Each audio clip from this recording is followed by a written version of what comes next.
Estamos no ano de 2016 e isso já não é novidade há mais ou menos 20 dias, um pouquinho mais, né?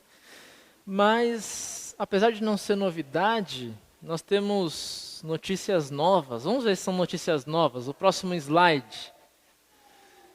Beth Cataldo, analista de informação sobre economia, diz que a crise vai chegar às ruas em 2016. Alguma novidade em relação a 2015? Nenhuma novidade, né? Próximo slide. 5 passos para sobreviver à crise em 2016, Brasil econômico. Alguém já sabe esses 5 passos para passar por este ano?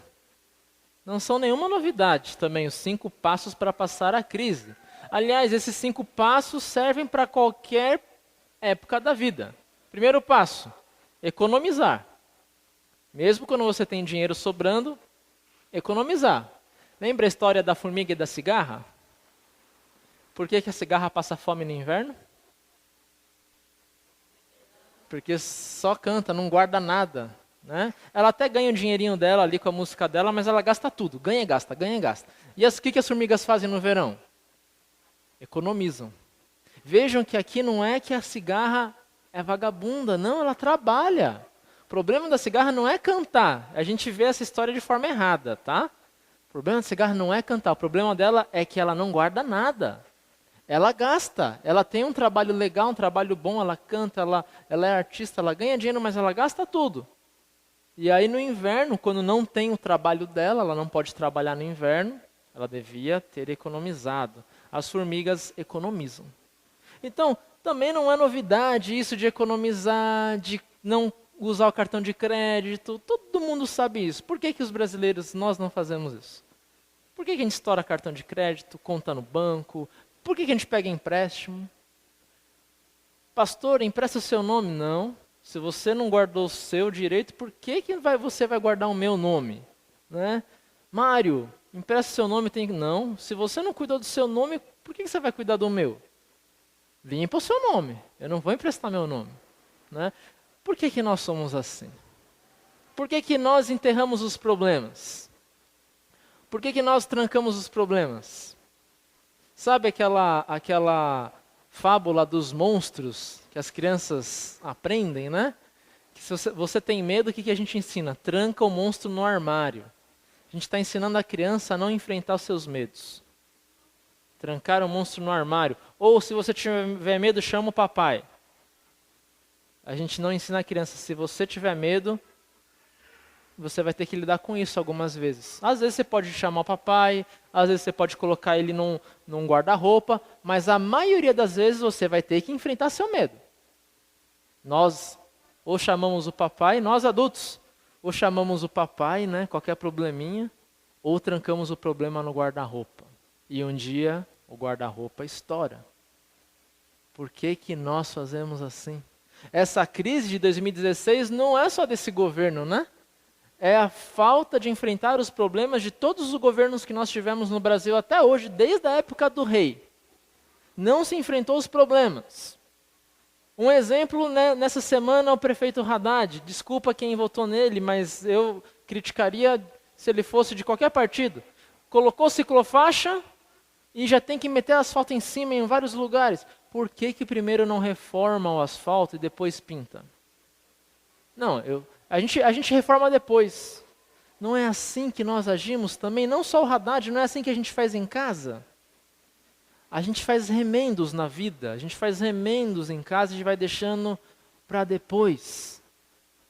Né? Temos que aprender a enfrentar os problemas, a lidar com eles agora, neste momento, e não deixar para depois. Senão, daqui 50 anos, vamos ter um alto índice de pessoas tomando antidepressivo, remédio para dormir, porque não se enfrentou os problemas na época que deveriam ser enfrentados, que é agora. Você é jovem, enfrente seus problemas hoje, não deixe para depois. Você é pai.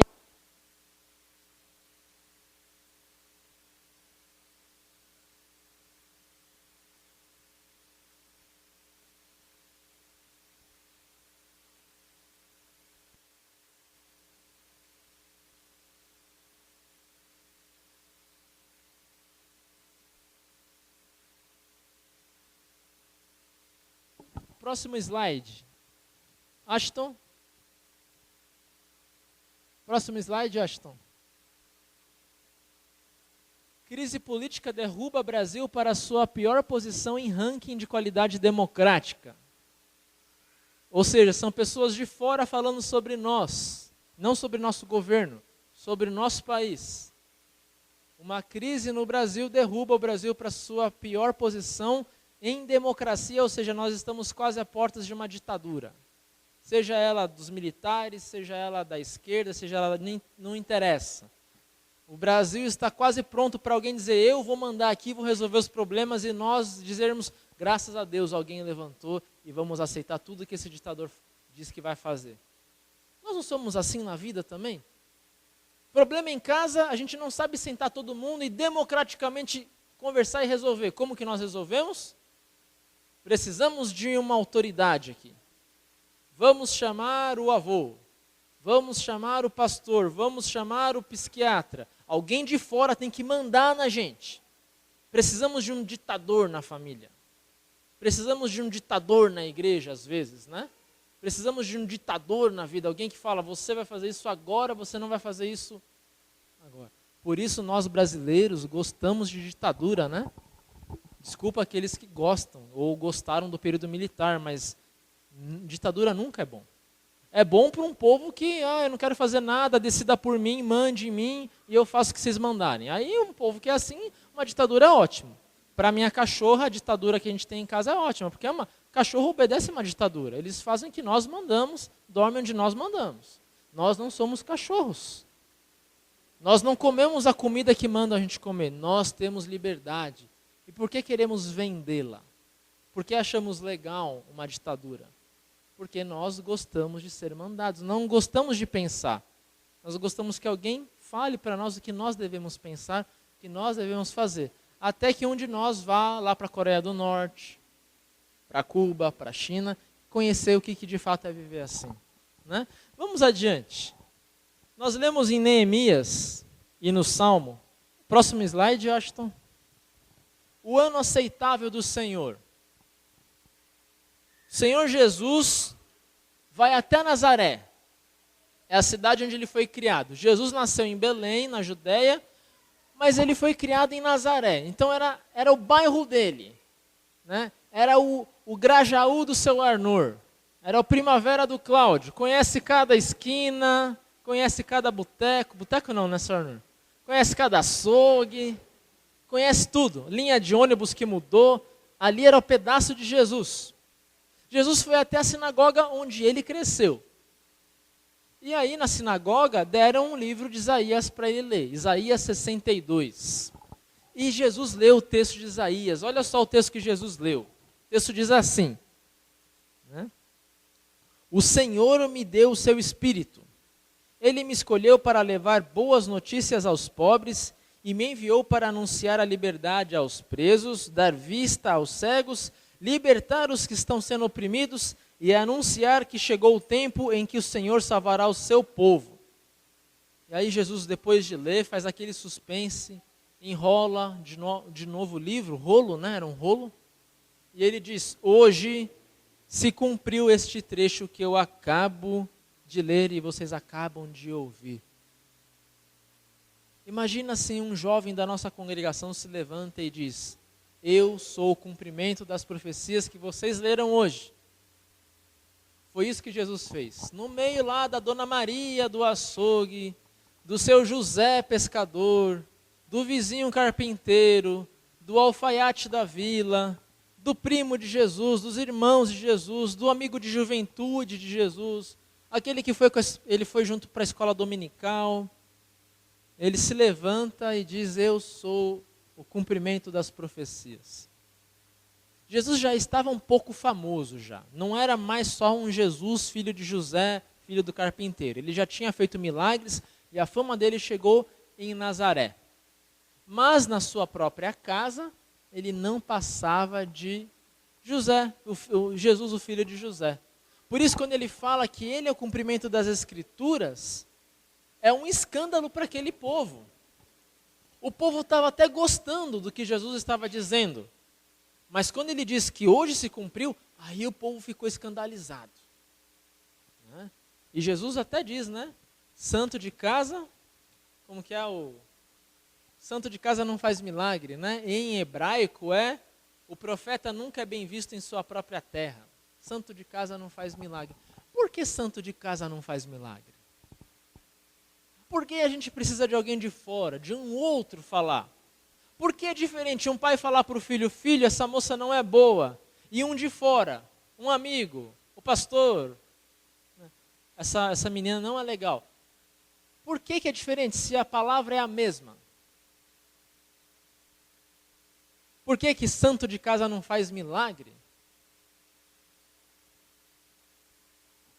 Por que nós não ouvimos somente o discurso de uma pessoa, mas nós ouvimos a pessoa? Ou seja, a gente não ouve só o que está sendo trazido a nós. Nós lemos a pessoa. Eu vou considerar o que você falou ou não. Por que nós somos assim? Porque nossos olhos gostam de julgar. O pai fala, filho, essa moça não é boa para você. E o filho responde, pai, você sabe escolher muito, 3 divórcios, está indo para o quarto. Nossa, você tem tanta autoridade para falar da minha namorada. Mas não se ouviu o que o pai falou, se julgou o pai. Filha, não trate seu filho assim. Nossa, mãe, você tem tanta autoridade para falar. Até parece que não me bateu, até parece que não me espancava. Não, mas a gente está julgando a mãe, não está julgando o que ela está dizendo hoje. Nós somos assim, né? Nós gostamos de julgar as pessoas. E aí, santo de casa não faz milagre. Por quê? Porque ninguém é perfeito. Quanto mais nós vivemos com alguém, mais nós vemos os seus defeitos. Mas Jesus não era perfeito? Jesus era perfeito. Como que o povo não queria ouvi-lo? Jesus nunca cometeu um pecado. Porque nós não julgamos só os pecados de uma pessoa. Nós julgamos a sua posição. Nós somos preconceituosos. Ele é o filho do carpinteiro. Ele não é o filho do rabino para vir falar que ele é o sábio. Ele é o filho do carpinteiro. Filho de carpinteiro, carpinteiro é. Não tem nada que ficar aí ensinando na sinagoga dizendo que é o Messias. Nós somos preconceituosos. Nós só acreditamos se um médico fala alguma coisa, se um pastor fala, alguém que tem autoridade fala. Agora, se um irmão fala para a gente, não, ele não é médico, a gente nem considera, nós temos preconceitos contra as outras pessoas. E aí Jesus fala, hoje se cumpriu as profecias. O que Jesus está dizendo aqui quando ele diz que ele é o cumprimento da profecia? Ele está dizendo que ele vem trazer o ano aceitável do Senhor, que é o que ele leu na sinagoga, Jesus leu. E vai chegar o ano aceitável do Senhor. O que acontecia nesse ano aceitável, de tão importante? O ano aceitável acontecia a cada 49 anos, lá em Israel. A cada 49 anos, por que 49? Alguém que é bom em matemática, pense até o final do sermão. Por que 49 anos, não 50? Tá? A cada 49 anos, as terras voltavam aos seus antigos donos. Então, em Israel, você nunca vendia um terreno. Você dava uma concessão por um tempo X. Então, de repente, o ano aceitável está daqui a 10 anos. Você vendia seu terreno por 10 anos. Era um preço relativo, conforme estava perto o ano aceitável. As terras voltavam aos seus donos. Os escravos, os servos eram libertados. Lembrando que não havia escravo como houve aqui no Brasil. O escravo ganhava um salário, tinha a sua casa. A única coisa é que ele tinha que trabalhar para aquela pessoa. Era tipo um contrato. É igual jogador de futebol, né? De repente, daqui 200 anos, nós vamos ler, Corinthians vende Alexandre Pato, vende uma pessoa. Nossa, os caras escravizavam jogadores porque vendeu, né? Mas era mais ou menos igual um jogador de futebol. Você tinha um contrato até o ano aceitável. Você vendia esse contrato, esse tempo de serviço. Aí, ao final desse contrato, você estava livre para buscar qualquer outro trabalho, qualquer outro dono, entre aspas. Né? Então, a cada 49 anos, os escravos eram libertados. E a cada 49 anos, se a sua família angariou riquezas, o que você tinha que fazer com a sua riqueza? Você tinha que distribuir. Nossa, mas é o governo do PT lá em Israel. Nossa, mas é o comunismo. Era quase um comunismo. A cada 49 anos, se você acumulou tanta riqueza, você era obrigado a abrir mão de sua riqueza e distribuir às outras famílias. Ou seja, você não deixava heranças de riqueza para o seu filho. Os judeus fazem isso até hoje. Você pega um judeu, ele é muito rico. Ele não deixa a herança para o filho dele. Ele deixa só um pouco do dinheiro para o filho começar a vida depois. Mas não há uma herança gorda de todos os bens para a pessoa. O que os judeus geralmente fazem com sua riqueza antes de morrer? Doam para instituições de caridade, doam para universidades, doam tudo.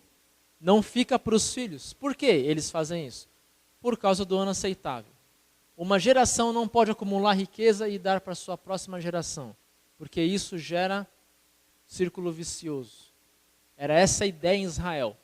A ideia é dar oportunidade para aquela família que não teve tantas condições, vou distribuir com eles. Quem sabe a próxima geração daquela família vai sair melhor. Então, a cada 49 anos, acontecia uma revolução em Israel. Todo mundo ia para a mesma classe social. Ricos desciam, pobres subiam. É lógico que não era algo tão pacífico. Vamos imaginar isso acontecendo no Brasil. O que você faria para driblar o ano aceitável? Está chegando, é ano que vem. Você tem R$1 milhão na poupança e aí? Não vai poder ficar com esse 1 milhão. O que você faz? Eu vou gastar tudo. Não vou dar para ninguém não, vou gastar. Ou, peraí, vou passar tudo em nome da minha família aqui. Meu irmão, meu primo, meu tio, meu avô que morreu, meu pai que morreu, tá tudo. Eu estou só com R$100 mil, R$10 mil. Aí trocou o ano, passou o ano aceitável, devolvam todo o meu dinheiro, galera. Né? Não é assim que a gente faria? Era assim que eles faziam em Israel também. Eles eram tão ruins quanto nós. E aí Deus ensinava para o povo que não era dessa forma que agia. Ou seja, quando Jesus fala que ele vem trazer um ano aceitável, ele está dizendo exatamente isso. Não há mais escravos. Não há mais grandes donos de terra. Não há mais opressão para o povo. Não há mais egoísmo em Israel. Jesus veio libertar os cativos, curar os enfermos, curar os oprimidos, veio trazer justiça à terra. E como Jesus faz isso? Como Jesus traz esse ano aceitável a nós? Como Jesus liberta você? Você é escravo. Nós somos escravos. Do quê? Mulheres, a maioria, são escravas do quê? Por que gasta mais de R$200? Manicure, pedicure, cabeleireiro, creme, o que mais? Lipoaspiração? Por que gasta tanto? Por que os homens gastam tanto com carro, som, videogame? O que mais que nós gastamos? Time de futebol, TV, home theater. Por que nós gastamos com isso? Porque nós somos escravos desse tipo de coisa. Esse tipo de coisa nos manda fazer isso e nós obedecemos. Nós somos escravos de várias outras coisas.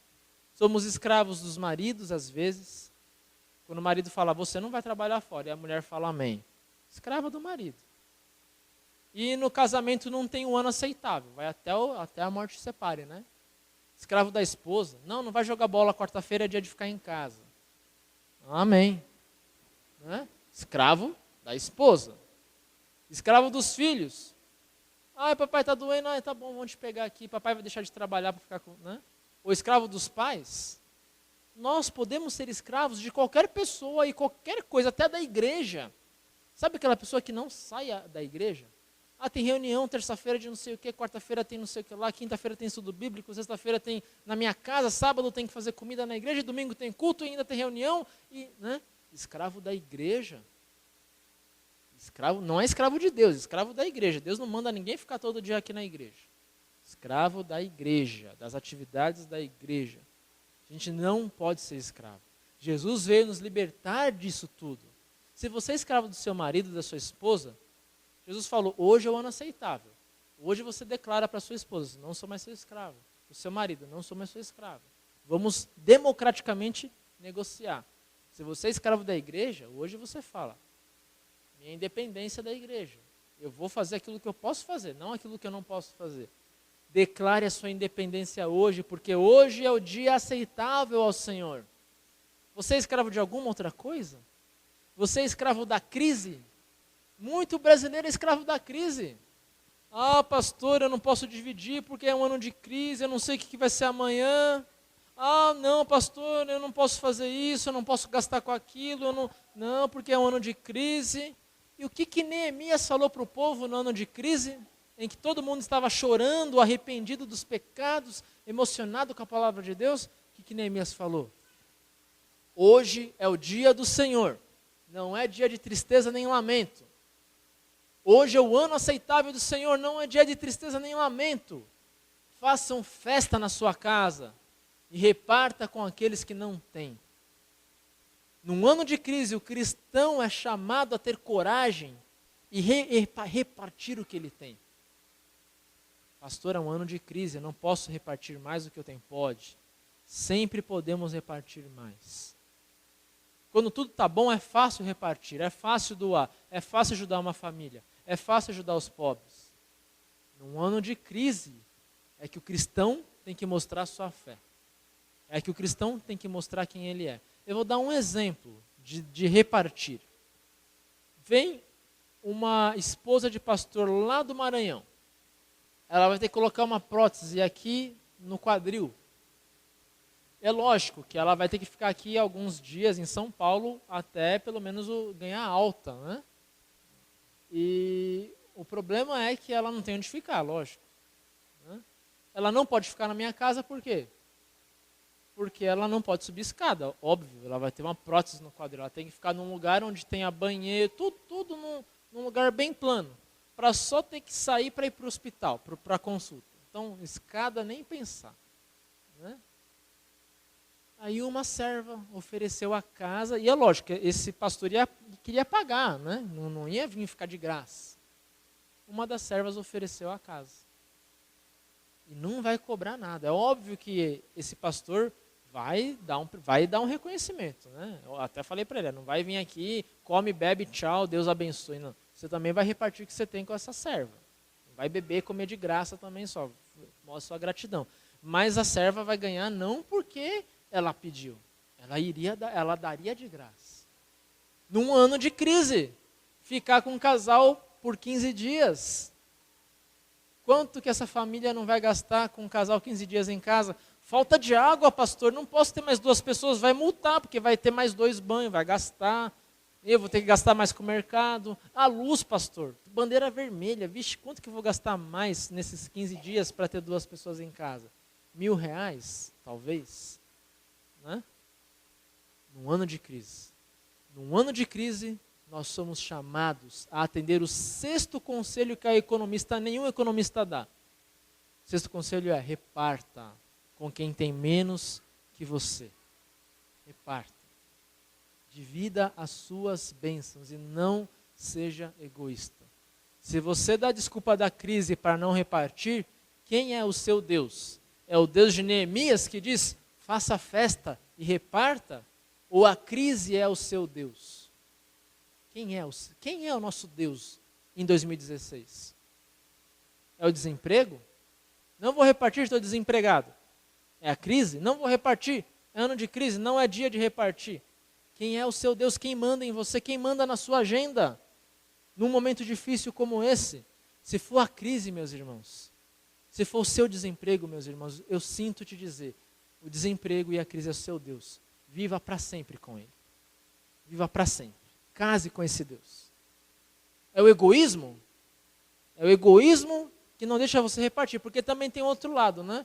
Aquele que está muito bem, que a crise não afeta, e não quer repartir, fala, é a crise. Mas é a crise nada, você está indo bem, você tem trabalho, por que não reparte com quem não tem?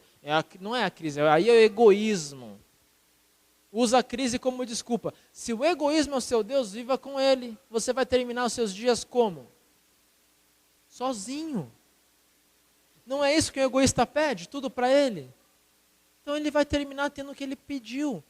Vai ficar sozinho. Vai ser abandonado. Não é que vai ser abandonado, ele se distancia de todo mundo, o egoísta. Vai ficar sozinho com o seu grande Deus. Que o grande Deus de um egoísta é ele próprio. Então ele vai ficar sozinho no seu egoísmo, se idolatrando a si mesmo. Jesus vem trazer a nós um ano aceitável. Ele vem proclamar a cada um de nós, nesse ano de crise, que Ele é o nosso Deus. Quer estejamos desempregados, quer tenhamos medo de repartir porque é um ano difícil, de ofertar porque é um ano difícil. Jesus vem anunciar, meus irmãos, façam festa, porque eu vim trazer a vocês alegria e não tristeza e lamento. Fiquem alegres. O cristão não tem motivo para ficar triste por muito tempo. Seu pai morreu? Supere. Sua mãe morreu? Supere, ela está na glória eterna. O luto passa. Seu filho morreu, eu sei que é difícil, mas ele está com Deus, você vai vê-lo novamente. Não é para sempre esse luto. Supere essa tristeza. Não apele para os medicamentos, a não ser que você tenha uma doença constatada por um médico. Mas se é por bobeira, vou lá tomar um calmante, supere a sua tristeza. Porque Jesus é o seu Deus e Ele veio te trazer alegria. E quando Jesus habita no nosso coração, salva uma doença psiquiatra psicológica. Quando Jesus habita meu coração, Ele traz alegria a mim. Mesmo ao depressivo, Jesus, por meio do psicólogo, traz alegria a essa pessoa. Você está desempregado? Confie em Deus. Está com falta de grana? Veja suas finanças, mas acima de tudo, confie em Jesus. Ele vai te dar uma luz. Foi abandonada pelo marido, pela esposa, está doente. Olhe para Jesus. Não deixe que a doença seja o seu Deus. Não deixe que o divórcio seja o seu Deus. Não deixe que a crise, o desemprego, ou qualquer outro problema seja o seu Deus. Aí, nesses momentos, aquelas frases de caminhão podiam estar na Bíblia, né? Não diga a Deus que você tem um grande problema, né? Mas diga ao problema que você tem um grande Deus. Caminhoneiros, capítulo 3, versículo 12. Podia estar na Bíblia assim, né? Mas é exatamente isso. Não é o problema que te domina, é Deus que te abençoa e vai fazer você superar. Mas como vai ser isso? Jesus falou que a gente é para ficar alegre e repartir, mas como superar a tristeza, a crise e o desemprego? Forma prática agora. Como se alegrar? Né? Agora vem a parte mais fácil. Além de confiar, a sua parte agora é olhar aonde você pode ser útil. Está desempregado? Aproveite esse momento, se dedique mais à leitura da Bíblia, se dedique mais ao trabalho da igreja. Você tem tempo agora, você está esperando. Ocupe a sua mente com coisas de Deus. Transforme esse momento de desemprego que você fica em casa só pensando besteira e pensando até em tomar aquele remédiozinho, né? E ocupe com coisas santificadas. A tristeza vai embora. Você está doente, está no hospital, além de estar se tratando, evangeliza os que estão do seu lado. Leia em voz alta o Salmo 23 para você mesmo e para as outras pessoas. Peça a visita do pastor para ele orar para você e orar também para uma outra pessoa. Momentos de crises são também momentos de evangelizar e mostrar o amor de Deus às pessoas. Vocês sabem como o Honda é aquele que criou, não é o do Street Fighter não. Honda é o cara que criou a Honda. Sabe como ele fez para criar a Honda? Vocês conhecem a história desse homem? Ele passou por 3 crises. Queda da Bolsa em 29, Primeira Guerra Mundial, várias crises. Ele montou uma empresa de motores industriais. Estourou a guerra. O Japão cancelou todas as vendas. E o que ele faz com aqueles motores? Ele faliu. Ele pegou empréstimo no banco, montou a empresa, pegou as encomendas, produziu os motores. Na hora de vender os motores, ninguém mais queria, porque estourou a guerra, a Primeira Guerra. E agora, o que ele faz? O que ele ia fazer? Ele pensou, vou pegar esses motores, vou adaptar em algumas máquinas. Adaptou os motores em máquina de lavar, um monte de coisa. E vendeu os motores. Não passou mal, vendeu. Né? Mas ainda assim o Japão enfrentou outra crise. Falta de eletricidade e tal. E agora o que eu faço? Ele decidiu pegar alguns motores estocados e acoplou ali na bicicleta dele para sair vendendo os outros motores. Colocou lá na bicicleta. E saiu, bicicletinha motorizada. E vendia o motor e tal. Até que uma pessoa que estava comprando aquele motor por uma outra máquina viu a bicicleta e falou: cara, dá para fazer isso numa bicicleta? Dá, é fácil, eu adapto ali e tal. E aí deu um clique no Honda. Opa! E aí ele então fez um projeto de motorizar bicicletas normais. E passou a vender bicicleta. Mas ninguém queria, né? Comprar uma bicicleta motorizada, porque você compra a bicicleta para fazer exercício. O que ele fez? Ele criou a moto. Né? Fez o projeto e mandou para cada bicicletaria do Japão. Não tinha máquina de Xerox no Japão naquela época. Ele teve que escrever 5.000 cartas à mão com o projeto dele, de bicicletas motorizadas. Assim nasceu a Honda. Dessas 5.000 cartas, 500 cartas voltaram com encomendas. Ele levou as 500 cartas num banco e falou: olha, tenho já encomendas. Vocês me dão empréstimo para montar uma indústria? Empréstimo concedido. Quando ele montou as primeiras motos, outra guerra. Motos estocadas. Ele pensou em se matar. Ele pensou: puxa, eu não posso ficar só em bicicleta, né? Não posso ficar só nesse trabalho. Eu vou pegar esse motor, eu vou fazer outra coisa. Ele começou a criar órgão eletrônico. Tudo que aquele motor podia fazer alguma coisa, ele colocou. E viveu assim, vendendo instrumento musical, papapá. Até que o Japão saiu da recessão e todo mundo passou a comprar aquelas motinhos lá. Assim nasceu a Honda. Se você anda com uma CG, a CG, se você ver, é uma bicicleta motorizada. Né? Não é igual aquelas motos americanas. Moto mesmo, os americanos inventaram aquelas motos potentes. A CGzinha foi invenção do Honda. É uma bicicleta motorizada. Assim nasceu o Honda. Nós não precisamos ser igual o Honda, igual esse cara. Mas se a gente está numa crise, a última saída é o desespero. Sempre há uma saída. Seu Quentinho tem uma história parecida, acho que ele é parente do Honda, né? Ele tinha funilaria pegou fogo, total. Tudo queimou. Sem dinheiro para reformar. Sem nada. Como que o seu Quentinho reergueu a funilaria dele? Porque um irmão cristão repartiu. Vai lá na minha loja e pega todo o material de construção que o senhor precisar sem pagar. Paga quando der. É assim que nós devemos agir. Repartindo. Hoje o seu Quentinho reparte com os outros irmãos quando ele pode também. Meus queridos irmãos, nós temos uma missão muito grande neste mundo. E estejamos em crise ou não, não deixe o problema te dominar. Não deixe o lamento ser a melodia da sua vida. Que a melodia da sua vida, que as palavras que saem da sua boca sejam sempre de ação de graças. Que as suas mãos peçam menos e repartam cada vez mais. E assim estaremos tocando o coração de várias pessoas. Numa crise como essa, você repartir com quem tem menos. É um grande testemunho de fé. Que Deus dê essa coragem a todos nós. Amém.